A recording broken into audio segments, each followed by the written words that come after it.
स्वागत है आपका मेरे YouTube चैनल में। चलिए आज हम लोग पढ़ते हैं ऑर्गेनिक नोमेनक्लेचर।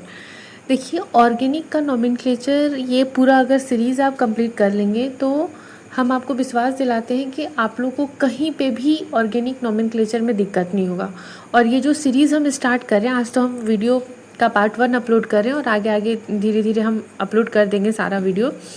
लेकिन आपको आगे जाके कभी भी नोमेनक्लेचर में आप लोगों को कोई प्रॉब्लम नहीं होगा। और एकदम बेसिक लेवल से हम ये कंसीडर कर रहे हैं कि आप लोगों को कुछ नहीं पता, एकदम जीरो लेवल से हम स्टार्ट कर रहे हैं। ठीक है, तो चलिए स्टार्ट करते हैं। सबसे पहले नोमेनक्लेचर लिखने से पहले कुछ कुछ बेसिक टर्म आपका क्लियर होना चाहिए। उससे क्या होगा कि नोमेनक्लेचर हम लोग बहुत अच्छे से लिख सकते हैं। कुछ टर्म में क्या आता है, तो सबसे पहला टर्म है हम लोग का ये वर्ड रूट है। ठीक है, ये वर्ड रूट आप लोग का क्लियर होना चाहिए।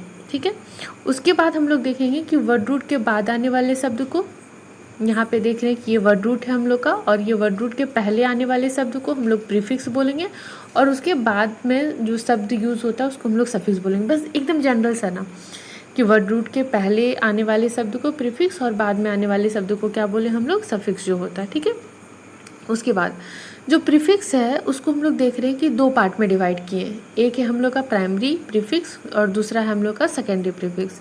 सिमिलरली सफिक्स को भी हम लोग दो पार्ट में डिवाइड किए हैं, एक है प्राइमरी सफिक्स और एक है हम लोग का सेकेंडरी सफिक्स। अब ये क्या होता है नहीं होता है धीरे धीरे हम लोग पार्ट जब कंप्लीट करेंगे तो वीडियो का, तो हम लोग को पता चल जाएगा।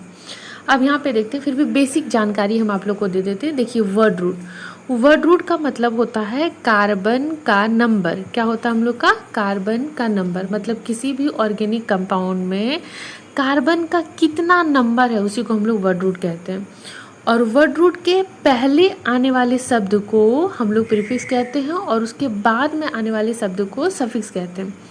अब जैसे हम लोग देख रहे हैं कि यहाँ पे प्रीफिक्स और सफिक्स को भी हम लोग डिवाइड किए हैं, तो सबसे पहले हम लोग सफिक्स के बारे में बात करते हैं कि यहाँ पे प्राइमरी सफिक्स का मतलब क्या होता है। देखिए प्राइमरी सफिक्स हम लोग को नेचर बताता है, बॉन्ड बताता है, कार्बन कार्बन के बीच में कैसा बॉन्ड है, सिंगल बॉन्ड है, डबल बॉन्ड है, ट्रिपल बॉन्ड है। सिंगल बॉन्ड होगा तो ANE, डबल बॉन्ड होगा तो ENE, ट्रिपल बॉन्ड होगा तो YNE, ऐसे करके।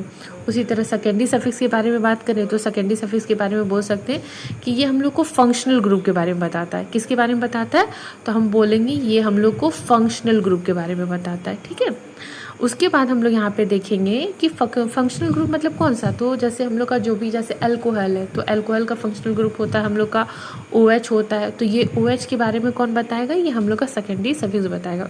धीरे धीरे और अच्छे से समझेंगे, अभी सोचिए बस ऊपर ऊपर से बात कर रहे हैं। उसके बाद अगर हम लोग बात करें कि प्राइमरी प्रीफिक्स का मतलब क्या होता है, तो प्राइमरी प्रीफिक्स का मतलब होता है हम लोग का कि अगर कोई भी